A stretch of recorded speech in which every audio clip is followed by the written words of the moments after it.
Bonjour à tous. Bon, celui qui ne voit pas avec qui je suis, franchement, il est miro. Vous l'avez compris, je suis aujourd'hui avec D-Link. Je suis accompagné de Bruno. Il est là depuis très longtemps chez D-Link et il a apporté une ribambelle de produits. Donc restez avec nous jusqu'au bout. Juste après le jingle, je serai accompagné de Bruno qui va nous présenter la maison D-Link et une panoplie de produits.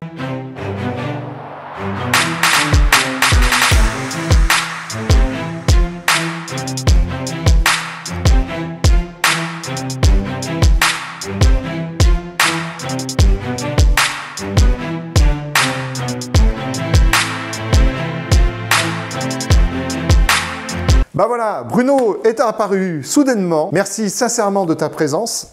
Parce qu'on a eu pas mal d'acteurs, mais il nous manquait quand même un des principaux acteurs du réseau, D-Link, bien évidemment. Donc Bruno, merci de ta présence. Je pense que tu es l'homme de la situation, parce que très clairement, qui mieux que toi pour présenter la maison D-Link? Est-ce que déjà tu peux nous dire un petit peu qui tu es et puis ton parcours depuis quelques petites années? Donc Bruno Fröhlich, donc je suis commercial régional et ce depuis pas mal d'années. Donc j'anime un réseau de distribution, puisqu'on fait de la vente indirecte. Je suis en contact avec les revendeurs qui vous vendent du matériel au quotidien. Voilà, alors tu es en contact avec les revendeurs et tu es vraiment le meilleur des contacts que peut espérer un revendeur. Donc pourquoi? Tout simplement parce qu'il est très discret, mais ça fait pas loin de 30 ans qu'il est chez D-Link. Pas totalement, on va pas non plus vieillir Bruno trop, mais tu peux nous parler de D-Link. Où est cette société? D-Link, alors déjà c'est une société taïwanaise, le droit taïwanais, qui existe depuis maintenant plus de 30 ans. La deuxième société après Cisco. Notre mode de distribution a toujours été indirect. Et moi, ça fait déjà 27 ans que je suis chez D-Link. Ah, ça y est, il l'a dit.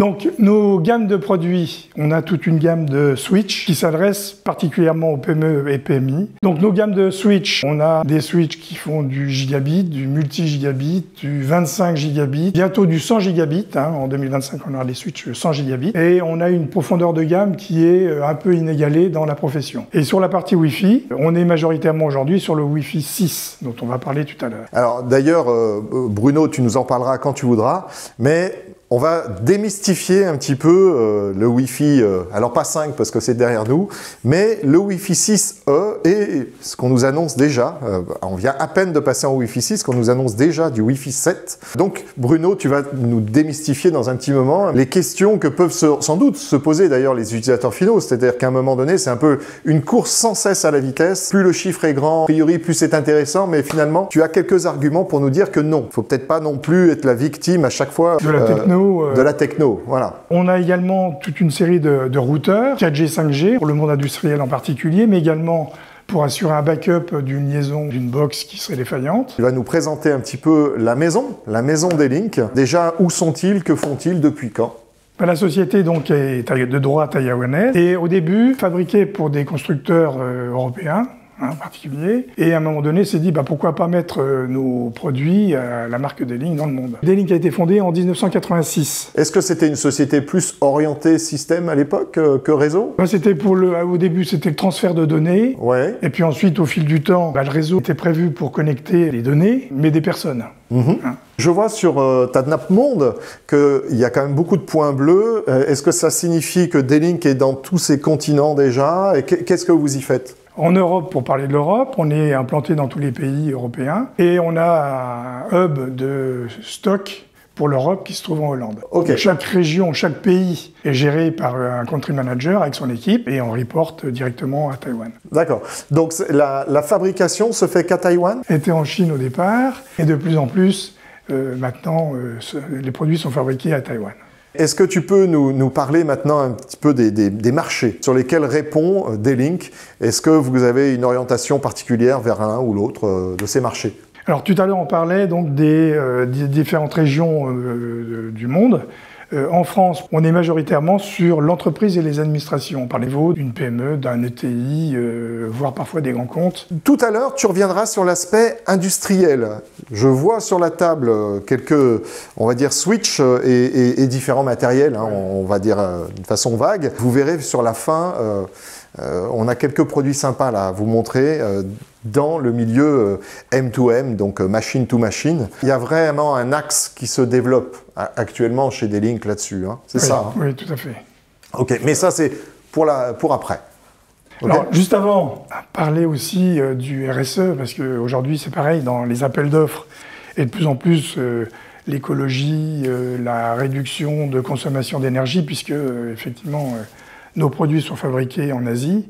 Donc le transport impacte sur la livraison du matériel. On a un certain nombre d'engagements et on va vous le montrer. Sur la partie réduction d'énergie, système de ventilateurs intelligents, moins de plastique et autres qui permettent d'être en phase vers le green. Oui, parce que je vous en parle souvent, hein, si vous êtes fidèle à notre chaîne, quand je vous fais des présentations produits, j'essaye, ce n'est pas toujours simple, d'avoir l'information sur quel est l'engagement finalement du fabricant que je vous présente. Alors que ça soit au niveau de ses emballages, que ça soit au niveau de la conception du matériel, quelle est la part du recyclé, mais il n'y a pas forcément toujours la volonté pour les entreprises d'aller dans ce sens. Alors que chez D-Link, je vais vous faire une confidence, hein, sur cette slide, il y avait plein d'arguments que Bruno voulait soulever. Bon, le format d'une vidéo méritant d'être un peu plus compact, on va dire, dans le détail de ces arguments, on a décidé d'en enlever pas mal. Mais il y en avait beaucoup plus, c'est dire si D-Link a un engagement qui est vraiment profond. Hein, c'est pas que de la com. Voilà, c'est ce que je vais vous dire, ce n'est pas que de la com. Puis également, quelque chose qui me tient à cœur, c'est l'engagement des collaborateurs chez D-Link France. Chacun d'entre nous a l'intégrité, l'engagement, la transparence, la loyauté, la durabilité dans la relation, c'est important. Et c'est quelque chose qui, chez nous, marque. Et on espère que vous attendez ça également d'un partenaire, puisque le terme partenaire aujourd'hui est un peu utilisé. Oui, pour tout et n'importe quoi. Pour tout et n'importe quoi. On est d'accord. Dans la durée, puisque ça fait quelques années que je suis chez D-Link et mes collègues, c'est la même chose. Oui, tu en es presque une preuve vivante, finalement, de l'engagement de D-Link envers ses salariés. Il faut dire les choses. Hein. Quand un salarié dans une entreprise est là déjà une dizaine d'années, on commence à le remarquer. 20 ans, vraiment, c'est exceptionnel. Mais là, 27 ans, j'allais presque dire, tu as pris part finalement à la croissance de D-Link. Hein. Donc c'est effectivement une démarche de politique d'entreprise qui est visible. Voilà. Et également dans le respect des règles dans les affaires. D'accord. C'est important d'avoir une déontologie, dans un respect. Aussi grâce à ce que nous inculque la maison mère dans ses missions et l'équipe dirigeante chez D-Link France. Alors, le fameux D-Link Green.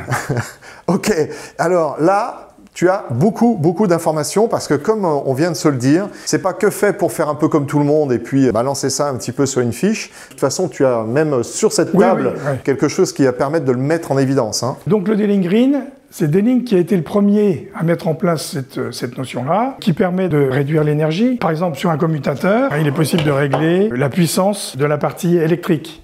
D'accord. On peut régler le planning et décider de ne plus alimenter les points d'accès à 3 h du matin. Oui, à 3 heures, à part des gens qui passeraient par hasard dans l'entreprise, il n'y a pas grand monde normalement, effectivement, autant éteindre, parce que c'est quand même quelques watts à chaque fois. Hein. Oui, puis on en a plusieurs dans une entreprise. Voilà, on n'a pas qu'un switch, c'est beaucoup de watts qui partent comme ça, un petit peu en fumée, si je puis dire. Ça peut aussi participer à une sorte de côté indirect, c'est un vieillissement moins rapide du matériel, parce que ce matériel alimentant moins, c'est aussi une alimentation qui est moins chargée en permanence, qui peut se reposer, entre guillemets, qu'au lieu d'envoyer du 20, du 30 watts sur tous les ports, forcément, l'alimentation est moins sollicitée, on va dire. Donc, il y a un effet un petit peu domino dans cette logique. Puis un effet de sécurité, oui. Parce que les points d'accès, il n'y a pas besoin de... Enfin, le point d'accès qui fonctionne en permanence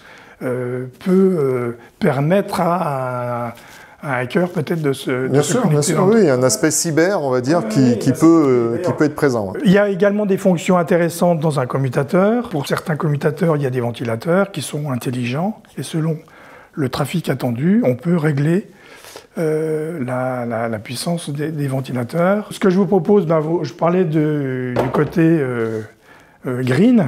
Là, aujourd'hui, on a un point d'accès, on a un point d'accès Wi-Fi 6 extérieur. C'est un nouveau produit. Hein. Oui. Il est tout nouveau. Je pense que vous faites partie des tout premiers à le voir.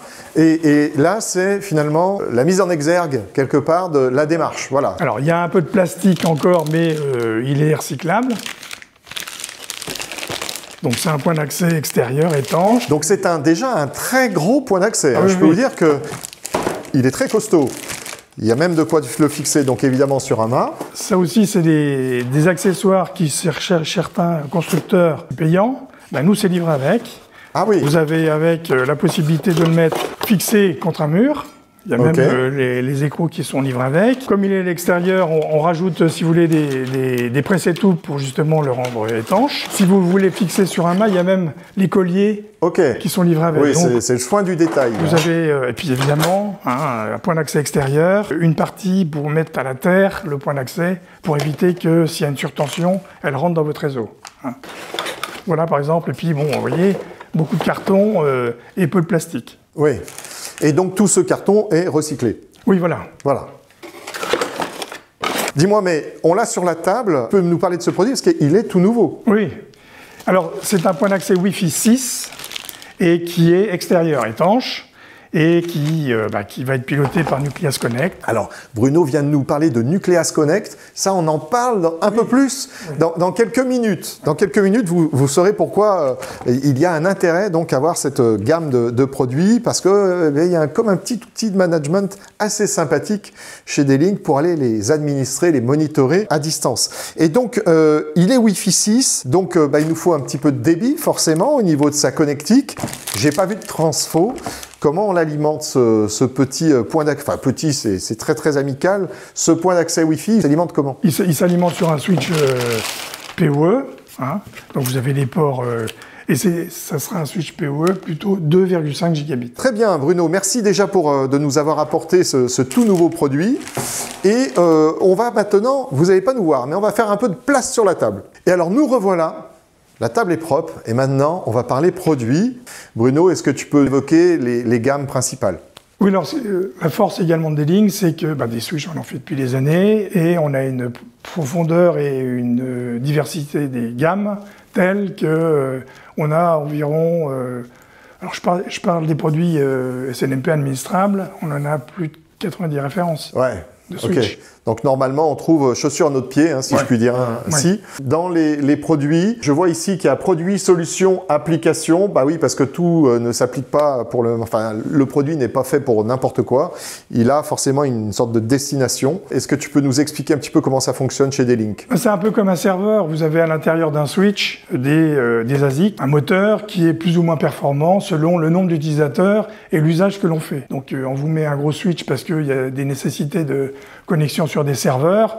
Souvent, on va définir des switches cœur de réseau qui sont fédérateurs de switches d'extrémité ou de distribution. Et donc, on va élaborer une architecture de switch qui correspondront à l'attente que vous avez et que vous allez avoir, puisque quand vous investissez sur du matériel, autant que ça dure quelques années. D'ailleurs, on peut peut-être, parce que tu viens d'évoquer la durée de vie d'un matériel, est-ce que tu peux me parler un petit peu de la garantie du matériel, des produits chez D-Link d'une façon générale? La garantie des produits, c'est garantie à vie commerciale des produits. Et si le produit est enregistré, en principe, c'est votre prestataire qui le fait, plus 5 ans. Donc en gros, un switch, tous les produits professionnels chez D-Link, c'est environ 10 ans. Oui, donc environ 10 ans, on est tranquille parce que, quoi qu'il en soit, au niveau de sa durée de vie, il pourra peut-être même durer évidemment bien plus longtemps. Il y a un moment donné, un switch, ça se change. Si on avait gardé les switches d'il y a 10 ans en arrière, qu'on était encore, alors peut-être un peu plus de 10 ans, mais en 100 mégabits seconde, ça irait pas super vite dans nos réseaux. Donc de toute façon, inévitablement, à un moment donné, vous changez votre switch. Mais le côté rassurant, c'est que, quels que soient vos investissements, quel que soit comment vous voyez le CAPEX, vous avez au moins l'assurance de vous dire, ce matériel, je l'achète pendant 10 ans, je suis tranquille, quoi. Puis également, au niveau de la garantie, on fait des échanges J+1 avec les prestataires. Et également, le fait d'être proche de nos prestataires nous amène à être proche de vous, clients finaux. Il y a certains clients finaux qu'on visite régulièrement pour voir si ça se passe bien. Ouais, tu l'as dit, mais je vais le souligner. Un J+1, ça veut dire quoi concrètement? Ça veut dire que on constate une panne sur un produit. Le lendemain, Oui, il y a une procédure à faire. Il y a une procédure, bien évidemment. Hein. Ça ne se fait pas sur un simple appel, changez-moi mon switch. Mais voilà, une fois que cette procédure est remplie, le lendemain, le client peut s'attendre à avoir un nouveau switch. Voilà. Qui sera le même switch, ça sera la même gamme. Oui, c'est quoi oui, ok. Et alors, quelle est la taille du support en France? On a combien de personnes?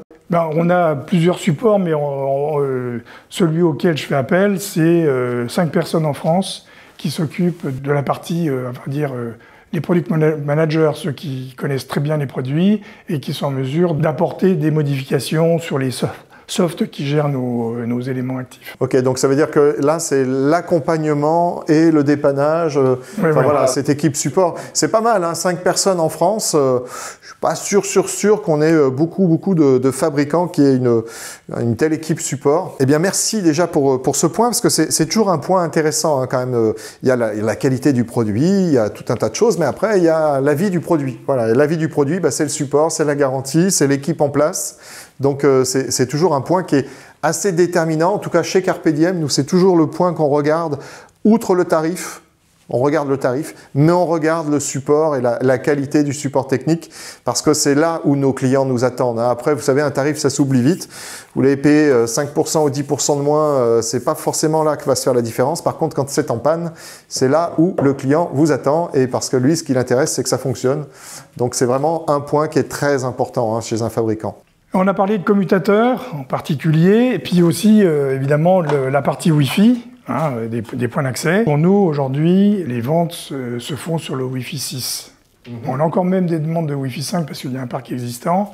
Et les devices qui se connectent dessus sont parfois d'ancienne génération. Et donc, il n'y a pas forcément besoin de mettre du Wi-Fi X. Parce que maintenant, il y a du Wi-Fi 6E, il y a du 7.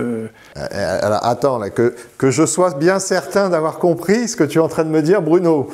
Est-ce que tu seras en train de me dire que le Wi-Fi 7, ça apporterait pas grand-chose, le 6E, moyen tu es en train quand même là de nous jeter une sorte d'énorme pavé dans la mare, à nous dire finalement Wi-Fi 6 only? Pas only parce que tu nous as parlé du 5, je suis un peu excessif, mais... Oui, parce que, bon, qu'est-ce que l'on fait avec du Wi-Fi? Alors c'est génial, on n'a plus besoin de fil. Ça, c'est une certitude, déjà. Seulement, derrière le Wi-Fi 6, 6E ou 7, alors bien sûr, on nous annonce, on nous dit qu'on va avoir une fréquence supplémentaire. Oui, 6 GHz. 6 GHz. Seulement au niveau des couvertures radio, plus on monte en fréquence et plus la couverture, elle est courte. Donc, si on a des périphériques, on parlait de device tout à l'heure, si vous n'avez pas de téléphone ou de PC équipé de Wi-Fi 7 ou 6E, ça ne va pas servir. Alors effectivement, on peut se dire, ouais, mais peut-être que dans 3 ans ou dans plusieurs années, je vais changer mon parc de PC et ils sont nativement en Wi-Fi 7, j'imagine. Donc c'est pas déconnant de se dire, je vais passer sur un Wi-Fi supplémentaire.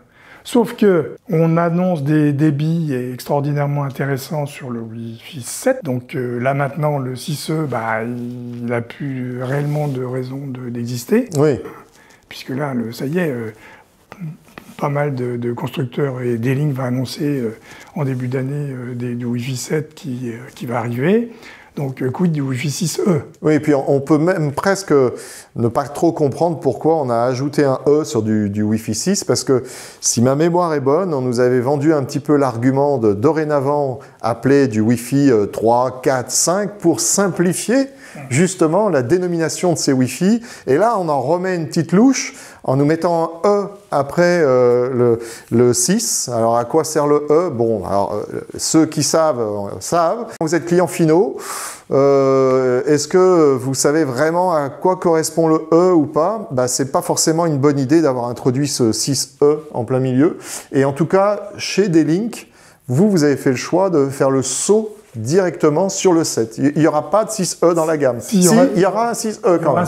Il y aura un 6E dans la gamme, mais bon, je pense que faut être corporate et respecter les produits qui arrivent.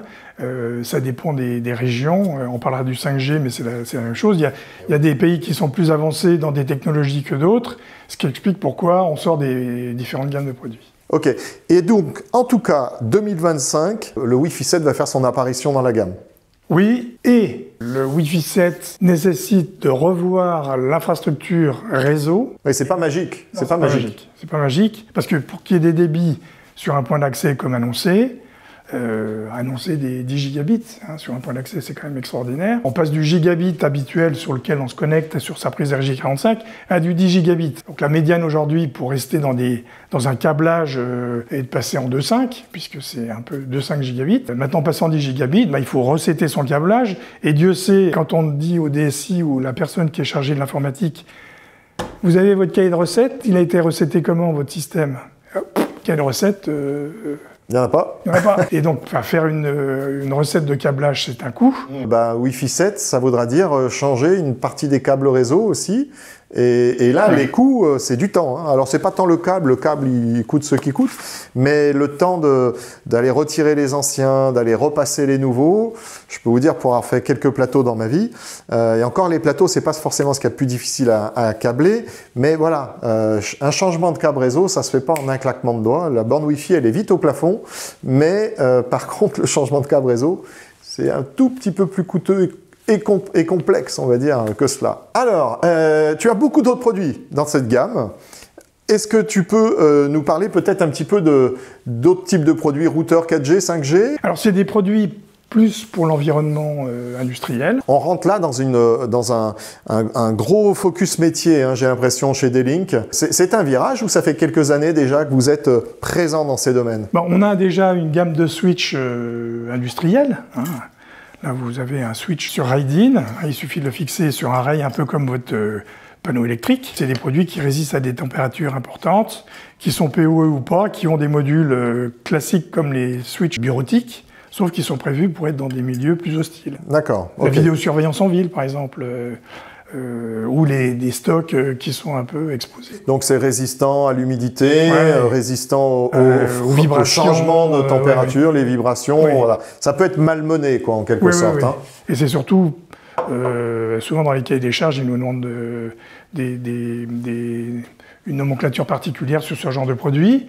Et également des routeurs. Là, vous avez un routeur qui permet donc de se connecter en 4G ou en 5G, et également une partie Wi-Fi pour, par exemple, je suis sur un pylône, j'ai installé ce boîtier, l'homme de maintenance n'a pas besoin de monter avec une tourelle pour superviser l'appareil, il va se connecter en Wi-Fi. Directement, et hop, il fait la relève de tout ça en proximité, quoi, on va dire. Donc toute une série de produits qui sont même des produits pour du matériel roulant, avec GPS et autres. C'est plutôt une démarche projet. Ces produits, c'est plutôt des équipementiers qui nous contactent et qui nous demandent j'ai besoin d'un routeur pour mettre dans ma machine. Est-ce que vous l'avez? Donc on fait des benches et puis voilà. Alors, je crois maintenant, Bruno, que tu vas nous parler d'une suite ou je sais pas d'ailleurs, tu vas qualifier un petit peu comment vous nommez ce produit-là. Bon, c'est un outil de supervision et de monitoring. Ça peut servir aussi à faire du déploiement, ça peut servir à faire de l'entretien de parc. Ça s'appelle Nucleas. Nucleas, est-ce que tu peux déjà nous dire la dimension, est-ce qu'on peut administrer tout et n'importe quoi? Voilà, à quoi sert Nucleas chez D-Link? Enfin, de toute façon, c'est un produit D-Link, Nucleas. Vous pouvez le voir à l'écran. Bruno, il y a beaucoup d'informations sur cette slide, et parce que tout simplement, c'est un produit qui est très complet. Oui, alors donc Nucleas est un produit de gestion de votre réseau. Ce qui se passe aujourd'hui, c'est qu'on est dans une logique de le prestataire vient vous installer du matériel, et il y a une panne, il vous téléphone, ça marche plus, intervenez. Bon, donc face à ça, il vous faut, vous, si vous avez un infocentre et une personne habilitée à le faire, superviser votre installation. Alors, superviser votre installation, grâce à Nucleas, vous allez superviser vos points d'accès et vos switches. Alors, on verra aussi dans les switches, il y a des switches gigabits, 10 gigabits, selon l'importance de votre configuration. Et pour le superviser, vous allez avoir un contrôleur physique qui va être installé sur chacun des sites, puisque on peut le faire multi-site, multi-tenant, ou une version gratuite logicielle qui nécessitera une VM ou un PC qui va faire office de serveur. D'accord. En termes de nombre de devices, que ce soit sur le contrôleur matériel ou la VM, quels sont le nombre, la quantité de devices qui peuvent être accordés? Donc sur ce petit boîtier là, on peut mettre 100 switch et points d'accès. Ok, oui, donc c'est déjà une grosse agence. Hein. On est là oui, quand oui. même, quand on en a 100 sur un même espace, c'est plutôt pas mal.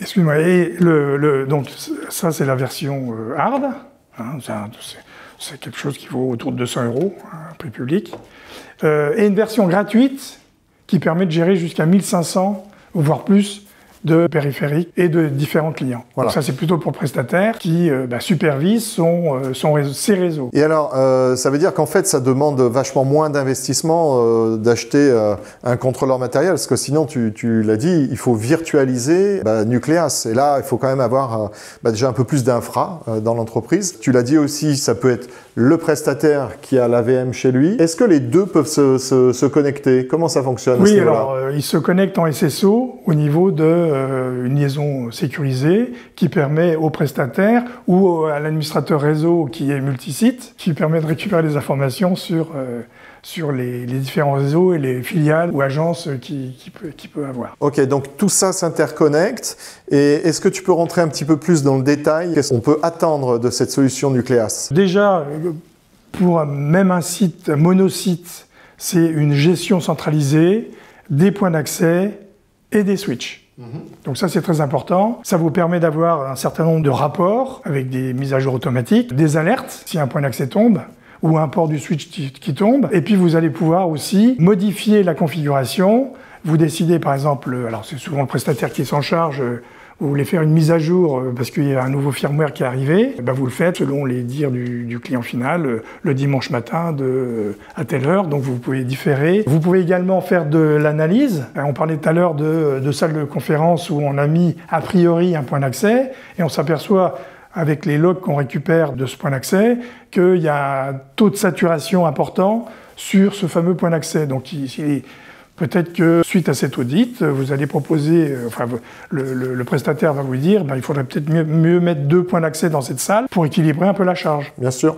Et alors, je profite qu'on évoque Nucleas là pour vous faire une petite annonce. Abonnez-vous.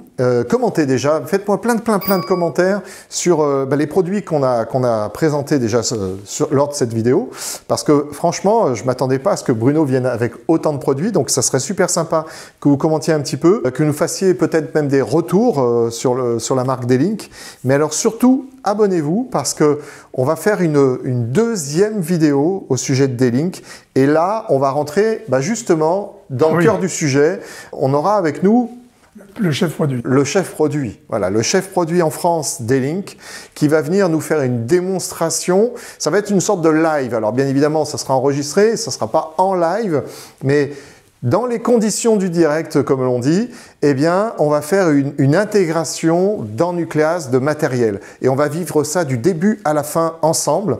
Donc abonnez-vous, ne ratez surtout pas cette vidéo parce que c'est pas si souvent, à mon avis, que vous pourrez voir ce genre d'exercice un peu exercé, on va dire sans filet, où dans les conditions d'un direct, on va se faire une intégration de produits et puis la remonter après derrière pour aller voir un peu la valeur ajoutée qu'apporte Nucleas. Voilà, donc ça, je suis impatient de vous réaliser cette vidéo, vous l'imaginez, on est quand même sur une chaîne informatique, on va dire, donc là, on va être focus dans le cœur de nos intérêts, voilà. Alors, Bruno, je t'ai coupé, hein, pardon, mais voilà, ça m'a traversé l'esprit. Donc, ce DNH 100 qui est le boîtier qu'on vous propose, ou la version logicielle, vous mettez par exemple avec un boîtier comme ça une cinquantaine de devices à connecter, une cinquantaine de points d'accès, et vous allez pouvoir en masse envoyer la config dans chaque point d'accès sans être obligé d'ouvrir chaque point d'accès. Oui, ce qui est quand même un peu pénible. Hein. Si vous en avez 50 à faire, c'est sûr qu'à la main, c'est un peu long. Donc ça, c'est pour Nucleas. Vous montrez aussi l'interface du boîtier. Vous avez des tableaux assez intuitifs. Nativement, il n'y a rien à pré-paramétrer puisque c'est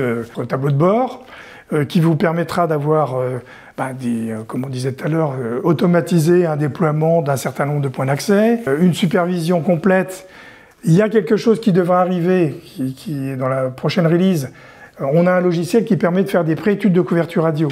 D'accord. Justement pour déterminer, par exemple, ce bâtiment, combien de points d'accès, compte tenu de la taille des murs, de l'environnement. Tout ce qui peut perturber le signal, voilà. quoi. Hein. Le logiciel va vous donner un certain nombre de points d'accès par plateau, par niveau.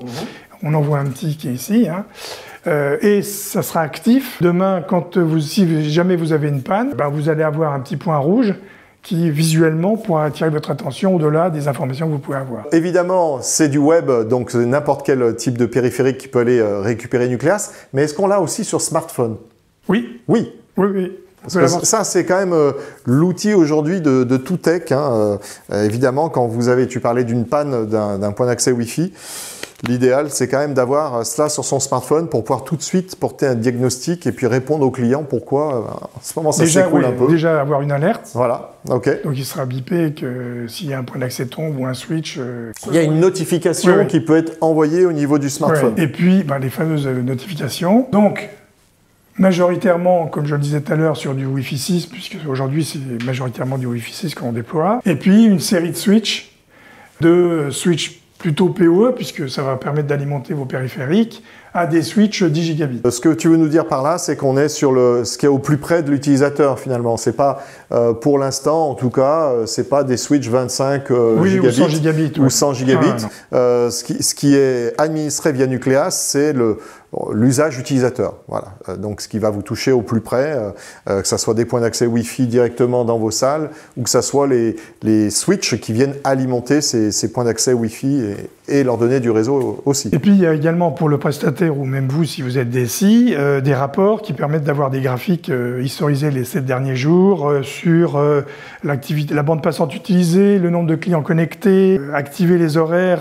sur les 7 derniers jours si on veut couper certains points d'accès ou pas d'autres. Bref, avoir un historique de la vie de son réseau. Quand il y a une panne sur un réseau, il est bon de savoir où ça se trouve. En synthèse, est-ce qu'on peut peut-être faire un point, Bruno, sur pourquoi devrions-nous choisir D-Link? Il y a pléthore de fabricants aujourd'hui.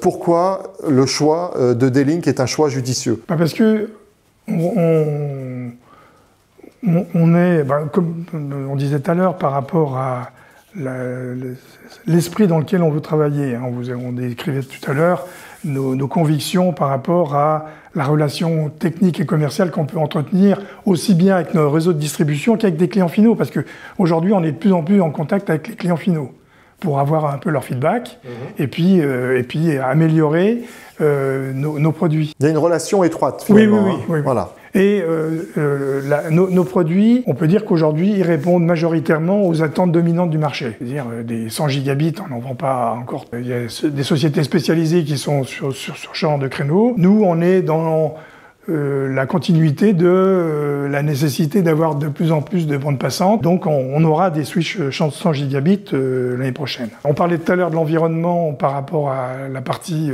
green.